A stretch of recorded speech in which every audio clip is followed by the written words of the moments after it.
Alrighty, so the thing that makes training ranged here even feasibly possible for us is the fact that the general store has a longbow in stock and bronze arrows.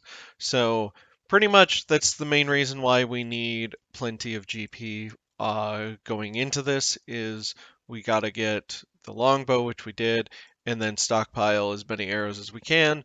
Start training our range up. We need at least 25 to start delving further into Underground Pass. And yeah, it's just range is just going to be phenomenally useful because safe spotting for obvious reasons there. But it's going to be so useful for a lot of different things. Grinding enemies, having a more AFK means of farming harder enemies. Specifically, when we get to Tirannwn, it'll be the elf guards. We'll be able to outrange their halberds or yeah, their halberds so that way we can kill them, the Tyrus guards, things like that. It'll unlock a lot for us to be able to do down the line, so it's just always good to start getting it up, and it's also kind of a requirement for us.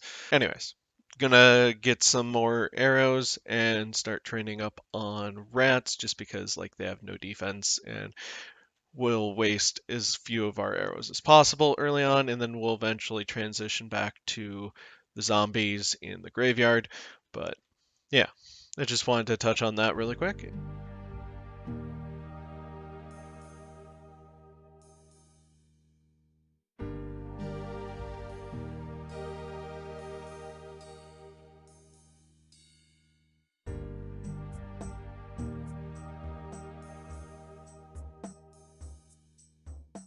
And that's level 10 range. Making quick work of these early levels. Always feels good. Hey, and there's 30 hit points. Getting up there, bit by bit. Very clean.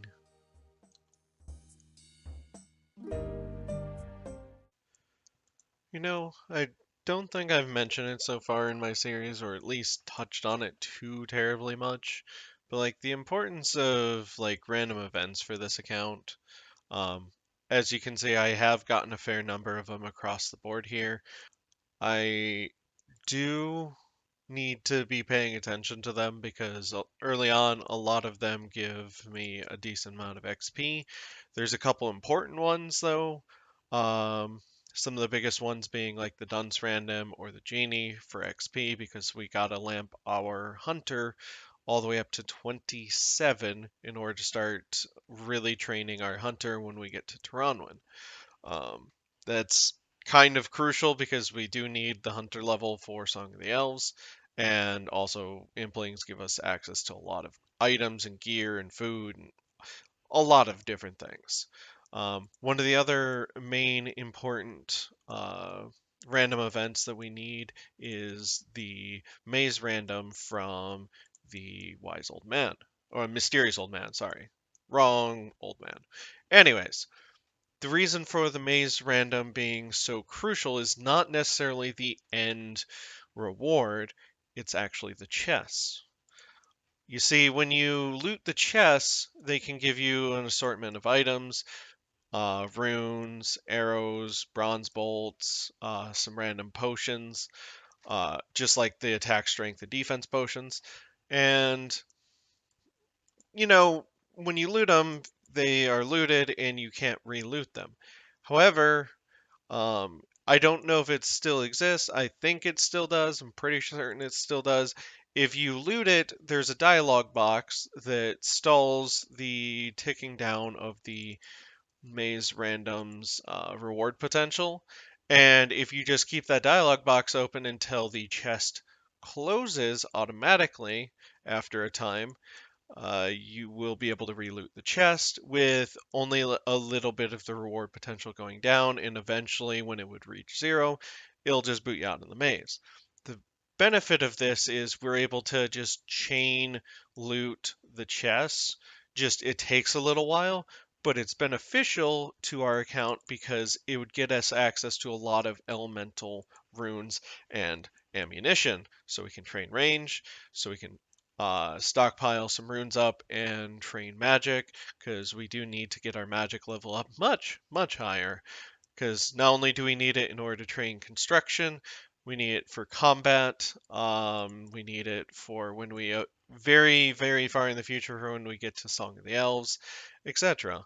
So there's a lot that randoms unlock for our account, and that's pretty much no stranger for any Snowflake account, I'm willing to bet at this point. But it's pretty much doubly so because some of our only methods of getting stuff are through it. And other than that level 14 range we got, there's one other thing I forgot to mention is cat random for fishing XP to be able to start actually training fishing properly when we get to Tirannwn. We need to get up to like I think mid 20s, around 25-ish. I don't have the number off the top of my head right now, but I'm fairly certain it's that. And that would allow us to actually use fishing bait that we've been collecting to train fishing in the future. And that would help our food situation over there when we're having to deal with all the traps. This is a very long clip, but I feel like it was very important and worth mentioning. I'm going to get back to continuing on our range grind. I just needed to take a moment to mention all this because it's very important overview for us. While I still have money, I'm actually going to reinvest some of that money into some food because we are getting lowish on money, and if I just spend it all on just training range, we'll have no GP, and then fighting the zombies is going to be a pain in the butt for us. So I'm making the executive decision to just use some of our money, and I'm going to just go train some more melee and beef up our stats even further there, and hopefully grind up some money so that way we can keep training range more unimpeded. And yeah. And there's 30 defense, which is very good for us. That unlocks Addy armor, which, I mean, plays a role coming further down the line, but hey, it's a milestone. Good to see. I'm gonna swap over to strength and get that to catch on up to the other two melee stats. Let's continue bonking the zombies. Well, I mean, I literally was just talking about Evil Bob. I'm hoping that it's the fishing one. Oh, it's Pete. It's not the fishing one, Sag. Hey, 28 strength. Also, we didn't really get anything like big from that random. It was just some toad flax. You can see it in the chat log. Had some node toe flax. I ended up running over because I ran out of inventory space, sold it, got some more GP. We still have like half our food that we were running with here because the level 13 zombies, we were kind of outscaling them finally.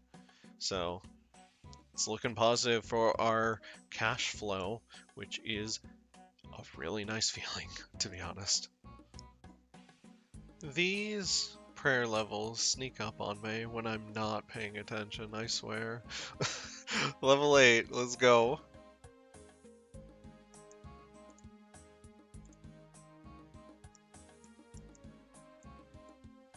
Okay, well this just happened. We ended up getting an iron axe drop finally.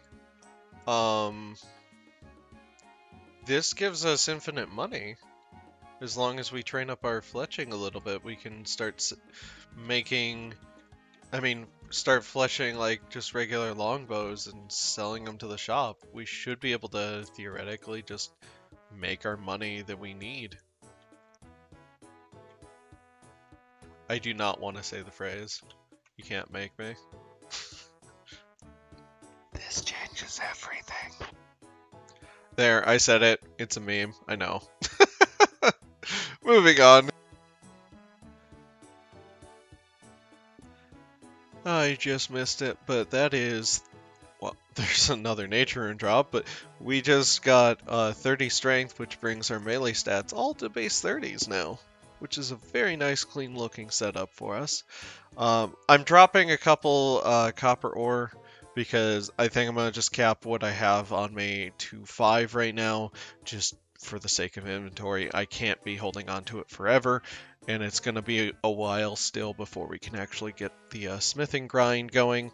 So I kind of want to actually have some space. So I'm going to just keep grinding up until our food's gone, and then we're going to probably work on a little bit of fletching, I think. Get us some GP, and then be able to finish off the beginning of the range grind. Should be fun. Alrighty, we just finished up with the last bit of food that we had. Gonna sell off the junk that we have in our inventory, and we are actually gonna do a little bit of fletching. See if we can make some money off of it. Gotta go grab the knife spawn that is in one of the buildings to the east of me, but after we do that, we will see about making ourselves infinite gold. Kind of sounds ominous when I say it like that a little bit. Smidgen. Anyways, off we go. Honestly, first bit of woodcutting XP since Tutorial Island. Every little bit, every little thing feels amazing on this account, and it's probably why I'm enjoying it as much as I am. These levels are going to come in fast and furious, so I'm going to mostly keep it to milestones, because I don't really like doing counting scape. Even though I know I have a lot of clips of level ups and everything, but I'm generally trying to keep them not voiced over as much as I can outside of milestones. So hopefully you guys enjoy the training montage. Let's go. Level 5 fletch. Wood cutting, not fletching. That's still going to be a bit. And with this set of arrow shafts, our very first fletching level on the account, our elven ancestors would be proud. Hopefully they will be when we find them. More to think about. And that right there is 10 woodcutting. We got a long ways to go before we can truly be done with the skill, but it's got to get us some money, so we got to keep going. And after a little bit of chipping it away here, we are about to get our first ability to make some money. Level 5 fletching. I don't know if the short bows will sell for much in the store, but we're going to find out. I don't know if they sell for anything. They do! Right, there we go. Infinite money unlocked. We now have a source of income for the account. Let's go. And another nice clean level of 15 woodcutting. It just feels good to have a more consistent income. Even though our combat stats are getting up to the point where zombies aren't as big of an issue and we need significantly less food, this is going to be a much faster method for us to get our money that we need and buy a metric ton of arrows. And then we are going to get this range level up and take our first steps into Underground Pass. See what enemies we can fight in there. Spoiler, it's gonna be more zombies, some skeletons, goblins. Alrighty, and there we go. After a long struggle of just doing frickin' short bows and arrow shafts, we finally have level 10 fletching. So now we can make long bows and make a little bit more XP per log, but at the same time, that also lets us make a fair bit more money. Of course, I mean, I've sold these down into the ground, but 33 GP per. Whew, that's pretty big.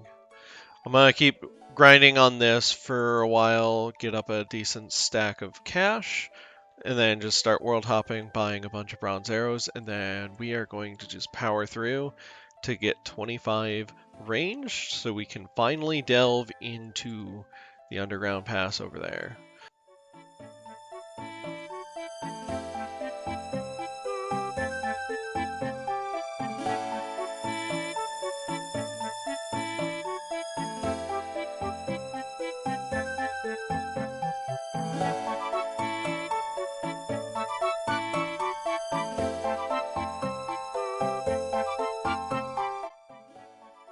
I just got 22 range and just missed it. Sad. But hey, getting close. And another one. Getting close now, only 2 to go. Underground pass, here we come. One more to go. Almost out of the underground pass. Alrighty, and with this rat kill, we have finally obtained 25 ranged. The level we need for underground pass. This opens up the rest of the dungeon, but we are going to be focusing predominantly on the first half. I want to go in there and at least cross the bridge and see what we can do from there. Maybe explore around, peek around a little bit, but I just want to go in there because we finally have the requirement. Let's go see what we can do and have fun with it. Alrighty, we are now here. Let's begin by going on in. We need to talk to Koftek and start delving into the pass here. Alrighty, delving in to the underground pass. Oh my god, that view, even though it's so janky, is so iconic to me in my childhood growing up. Just playing this one dungeon took a very long time, my first time through, back when I played in the early 2000s. When my first account ever, I came in here, my account actually got stuck in here for almost 3 weeks. I was stuck at the dwarf encampment, and I vaguely remember back when you could search things out of like crates and barrels and things like that, and you'd get like random items occasionally, like money or just junk items and things like that. I actually did that to get enough money to buy food from the dwarves so I could actually continue on, because I had no food and I didn't know how to go back. So it's just a fun little memory from growing up, so I am very nostalgic about this dungeon, and it's another driving force as to why I wanted to make this account, honestly. So let's get into this and get that drawbridge down. Alrighty, fire away! Okay, one shot, one kill, I guess. Oh, this is it. Like this drawbridge, like it's kind of silly, but at the same time, it's just amazing. Just seeing that animation just reminds me so much. Blessed spiders and everything. I do not want to deal with them. There's the frickin' paladins. Unfortunately, these blessed spiders are pretty close here, because these goblins, I think, are going to be a large portion of why I wanted to get in here early on, because they have some things on their drop table I want to farm. Plus, hopefully, like, them being, you know, just level 5s, we can just kind of smash them with melee and go from there. But yeah, I think we're going to end things here for today. Because we finally hit our goal of getting into the underground pass. I am very happy. We got our range up to 25. Here's our total levels so far. We're just shy of 300. Yeah, we've made some solid progress. We have a consistent money flow. I want to delve into more what we are going to be doing in the underground pass moving forward. But that will have to wait until next episode. Thank you guys for joining me today. If you like the content and you want to continue to support it, be sure to like, subscribe, and drop a comment down below what you thought. I will continue onwards, and I will see you guys in the next video. Have a good one, take care, and peace out.